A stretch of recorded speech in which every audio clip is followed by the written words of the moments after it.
Now, this is where it gets interesting, because you get some people that will say, well, what gives you the right? Okay, what gives the EU the right to come into Tanzania and investigate anything? Okay, who's giving you the permission? We are a sovereign country, we're an independent country. Why should we give you the right to come and investigate what happened in our country? And by all means, that's a very fair question, okay? But let me address it directly. So I want to talk about something that dropped in the last 24 hours. So essentially, this is breaking news. And on the surface, this looks like a diplomatic dispute. But if you really sit with it for a moment, it raises some very serious questions about power, accountability, and who gets to decide when African governments answer to anyone. So this is a very important matter. We're going to dig into it and find out what that means. So the European Parliament Subcommittee on Human Rights has just had its mission cancelled, not once, but a few times. And the man at the center of this, the chairman of that subcommittee, Mr. Mounir Satouri, has issued an official statement saying, and I'm going to quote him here, he says, Tanzania's behavior in practice amounts to a refusal, and that this obstruction, in his own words, has serious consequences for the European Parliament's ability to carry out its mandate. I mean, why would the European Parliament Subcommittee on Human Rights, the entire person, actually say what he said? Before we get into that, let me give you some background, because it's important to understand how we got here in the first place. So on October 29, 2025, Tanzania held its general elections. We know that it was marked with a lot of violence. There were all sorts of issues. I remember myself, I posted a few issues to do with that. And President Samia Suluhu Hassan, who, let's be clear, is Tanzania's first female head of state. So her ruling party, the CCM, actually won. Okay, let's put it that way. So the CCM is also known as, actually that is short for Chama Mapinduzi. Now, just to give you a very brief history of this Chama Mapinduzi, which is also known as the CCM. So this party, the Chama Mapinduzi, was a coalition party in 1977. I think one of the parties was Mr. Julius Nyerere's party, and another party that came together to form the Chama Mapinduzi. And since then, this party has never lost an election. So this is one of the longest standing political parties in Africa. I'm not sure whether this was one of the reasons or motivations of the President Samia Suluhu Hassan not to lose this particular election. This was something that was unprecedented. We saw the opposition supporters took to the streets, security forces responded, and the numbers coming out of that period are deeply disturbing, because human rights organizations across Africa are reporting completely different figures. So we've got others that are saying up to 3,000 people were killed or injured.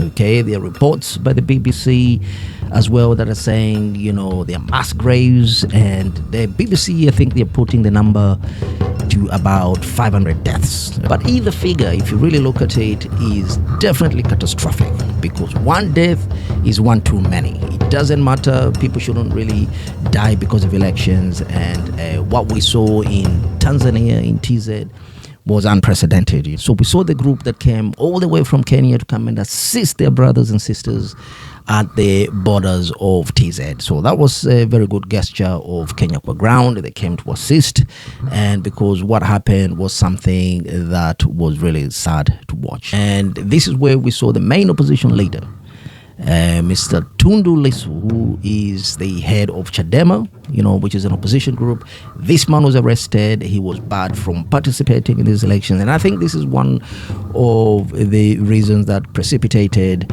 to all of these violences, because people were saying, well, this is one of the main opposition political leaders that was jailed, or rather that was barred from running the elections, and he's currently charged with a capital offence. Now, we know what that means. I'm not sure whether this is still being practiced in TZ, but the capital offence obviously means you know what I mean. Okay, we've got other countries within Africa that still actually support or still run this penal code of the death penalty. Okay, I know in Zambia this is something that is still being practiced. Okay, and it's mainly used for very serious offences, like treason and all of that. Now, the European Parliament moved very quickly, very fast over this, And on November 27, 2025, they passed a resolution. So 539 votes in favor, 0 against, and then 27 abstentions. So the whole reason for this resolution was to condemn what they called the post-election repression, demanding the release of the opposition leader Tundu Lissu and calling for sanctions against those that were responsible for this unrest. And then they did something else. Something else followed after this resolution. They blocked about 156 million euros, which is approximately about 183 US dollars. So this money was money that was meant for EU development. It had been earmarked for Tanzania in 2026. So that money was part of what's called the EU's annual action plan. Now, we know very well that any money is received from the EU in whatever name. It could come in as a governance support package, it could come in as aid, or whatever it is. That sort of money always comes in with some sort of strings. So this is not something small. This was a signal. The fact that they froze that money means obviously something must have been going on. So now this is where it gets interesting, because you get some people that will say, well, what gives you the right? What gives the EU the right to come into Tanzania and investigate anything? Who's giving you the permission? We are a sovereign country. We're an independent country. Why should we give you the right to come and investigate what happened in our country? And by all means, that's a very fair question, But let me address it directly, because Tanzania and the EU are both signatories of what is called as the OACPS/EU Partnership Program. So the Organization of African, Caribbean and Pacific States and the EU. So this was previously known as the Cotonou Agreement. And within that agreement, which Tanzania signed voluntarily, there are clauses that make human rights, democratic principles, and the rule of law essential elements of that partnership. So this is a partnership that Tanzania actually signed by itself. It was not forced to sign this particular agreement. And with all these fancy terms, as you may want to call it, the rule of law, governance, democracy, all these things were part of the conditions of receiving that money.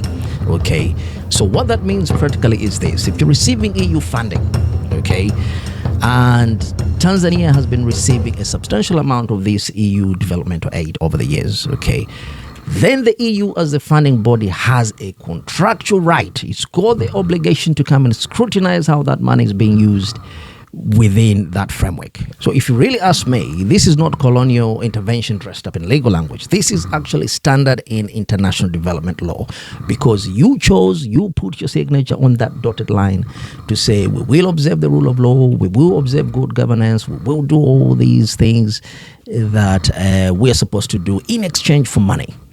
This is what it is basically, forgetting that the very same people that set up all these rules of laws, all these fancy terms, democracy and all of that, they are the very same people that do not even follow them. At the end of the day, the US can write all these things on paper, the following day still go and do something else to other countries as they wish. So at the end of the day, this is something that a lot of critics, a lot of people have been saying, that Africa really needs to stand on its own 2 feet. The reason why you get countries like the North Korea, they've got a very bad human rights record, But when it comes to somebody investigating them or wanting to come in and find out what is actually happening, no one really bothers them. I mean, I'm not saying that's a good thing, but they're not obliged. They're not obliged to bend to anybody's rules. So this is probably something that African countries really need to observe and pay attention to, because most of these African countries are quick, very quick at signing that on the dotted line and possibly reading the clauses. They know that these clauses, this is what they mean. But still, they still go ahead. But when it comes to actually fulfilling some of those clauses, then it becomes a very big issue. So think of it like this: if I give you money today to build a school, and I come to check on that school, you come and check on progress, just to make sure everything is going according to plan, and you block me from actually coming to that building, what does that mean? So in the same vein, I think we can look at it in terms of what the EU is actually doing. So is the EU actually breaking international law with Tanzania? So I think for me, personally, I would say the answer is no, because at the end of the day, you signed that agreement on the dotted line, and this is what you actually wanted. Now, is this normal?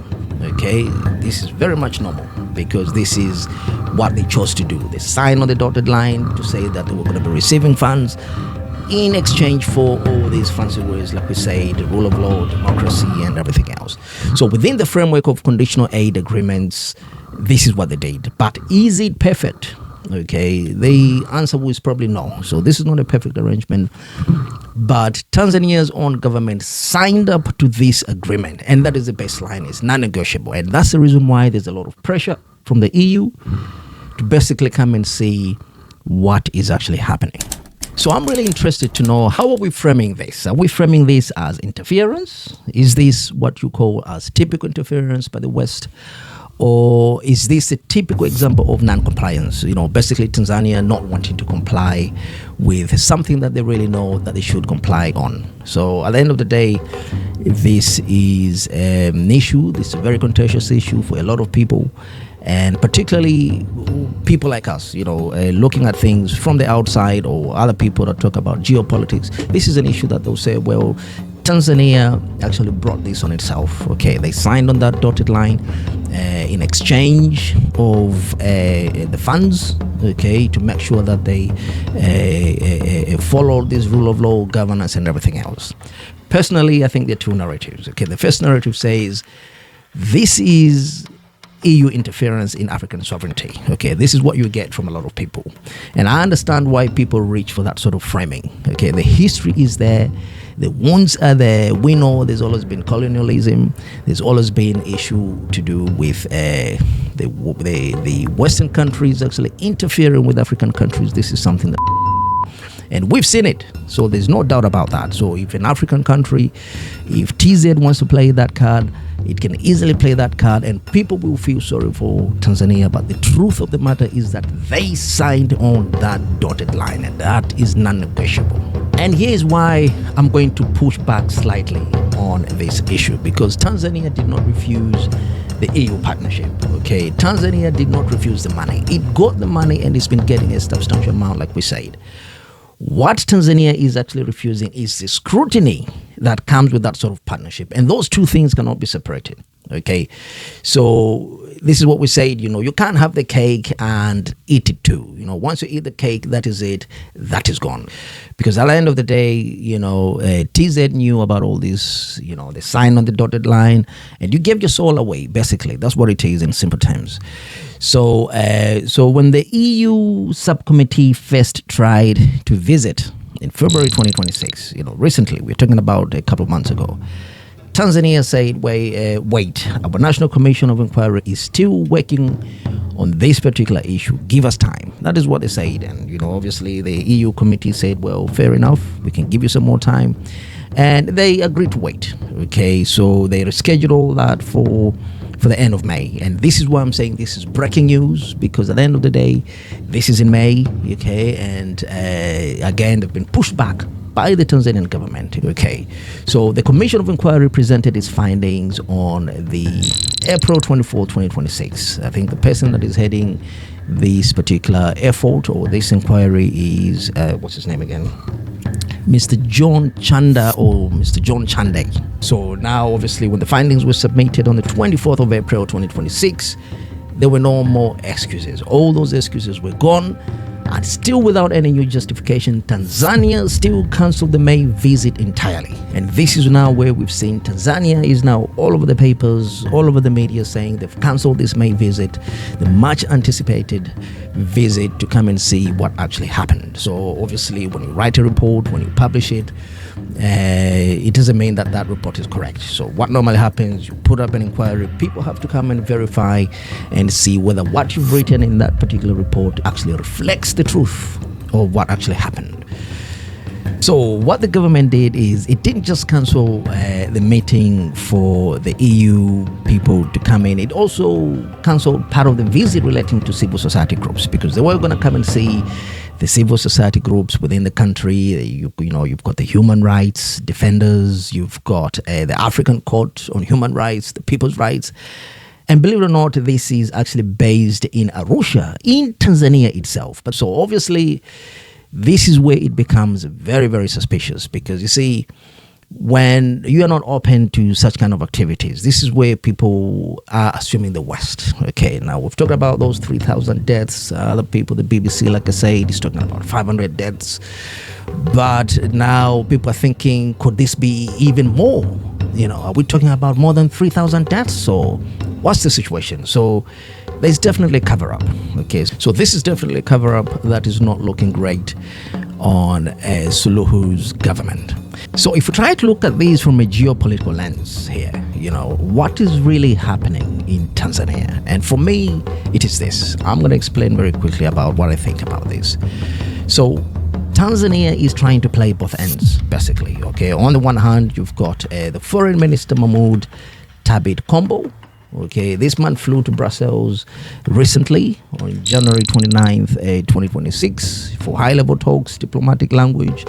And he went to Brussels to try and reset these relations, okay, to talk about it and to see whether those funds, the 138 United States dollars could be unlocked, okay, for the benefit of Tanzania.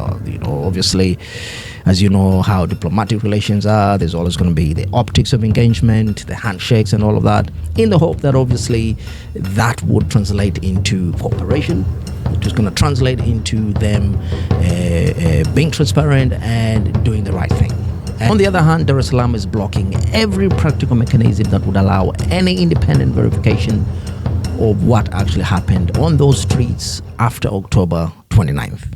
So this is a pattern we've seen before on the African continent. So we've got governments that need this Western money, but they want zero Western scrutiny. Now, very few leaders, actually say, they put their foot on the ground and say, no, we do not want this or we do not want that. Now, recently, I'm not sure whether you've seen it on the news, we had the president of Zambia, Mr. Hakainde Hichilema. Okay, he declined over 1 billion of the United States health package because on the clauses, obviously, that was tying to the mineral access, in the copper belt, trying to see whether they can actually gain access to Zambia's minerals. And obviously, when that did not happen, we saw this is a video that I posted yesterday as well. We saw what the U.S. ambassador, Mr. Michael Gonzalez, actually said. He brought up a lot of things on his farewell party. He started accusing the Zambian government of all sorts of things, corruption, incompetence, you name it.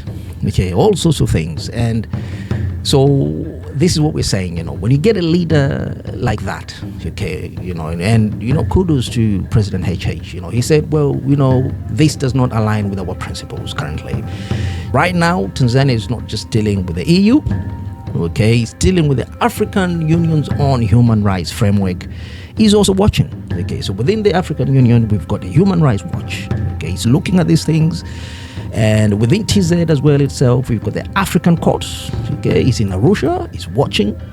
You've got civil societies inside Tanzania are watching as well. And we've got people like us, people that are interested in these issues, the geopolitical African issues. We are also watching. People are paying attention to some of these things. And if Samia Suluhu Hassan's government continues on this path, it's not just the EU relationships that fractures, because this will now end up hurting a lot of other relationships. If Tanzania continues to refuse to allow the EU people, to come in, what are the consequences? Obviously, we've seen it right from the very start. We've got the monies, okay, that has stayed frozen. It's not a lot of money, obviously, from a government's point of view, but 183 US dollars. That is money that could have gone in public services. It's money that could have helped the common man. And that money matters, okay? So that money was earmarked for, like I say, developmental programs, governance, infrastructure, civil society support. And it's such kind of things where you find ordinary Tanzanians and ordinary people actually lose out. I mean, it's not always the government officials that lose out, because they don't lose out anything. It's the ordinary people, the ordinary Tanzanian people that face the consequences. And number two, the EU has explicitly put sanctions on the table. Okay, now we all know when sanctions are being discussed on the country. We've seen how Zimbabwe suffered a lot because of the sanctions. Okay, for decades, Zimbabwe was slapped with so many sanctions, and it's just now that Zimbabwe is now coming out of those sanctions, and they seem to be doing so well. So obviously, this is something that might happen sooner or later, because the November 27th resolution called for sanctions against individuals responsible for the killing. So we're talking about the military chiefs, because it's not just the president that is involved in this particular operation. You've got the top people as well that might be slapped with all these sanctions, and eventually the entire government as well. So if Tanzania continues to obstruct, that conversation, I think, will get louder, and this is something that we will be following on this channel. The third consequence, and this is the one that people are not really talking about enough, is the investor confidence. If there's a lot of pressure that will come in from pressure groups, from international human rights groups, and say, well, you shouldn't really be working with TZ because of their human rights record, this will just cause a lot of noise, and it won't be good for the economic hub in East Africa. So that means if you really look at it, Tanzania or TZ will be viewed as a country that has blocked investigations. You know, it would be looked as a country that had the EU funds frozen. Okay, opposition leaders on the death row. Okay, all that is something that might work against the Tanzanian government, and that is not attractive investment environment. You know, people want to see an environment where they can work freely, an environment where they can invest, and the money is quiet. Okay, this is what we are seeing that is currently happening. So when you look at the Dangotes, the Ugandan government and the Kenyan government, we can only give them credit to the fact that, you know, they're not bothered about all of that, and it's business as usual, and they are moving forward. The only problem we've seen that this may not be the last problem. Okay, this Mounir Satouri, the Human Rights Watch chairman, has clearly said it. He's clearly said it, that our parliamentary body will pursue all available avenues to monitor development. So this is not going away. So the question simply is, how much more will this cost Tanzania before it decides that cooperation is cheaper than obstruction? So I really want to hear from you on this one, because I know this topic will split the room easy. Because of those people that will be saying, well, you know, this is pure interference. These people shouldn't come in and interfere on Tanzania's sovereignty. But then again, you get other people, obviously, people like myself, that will say, well, you signed on that dotted line.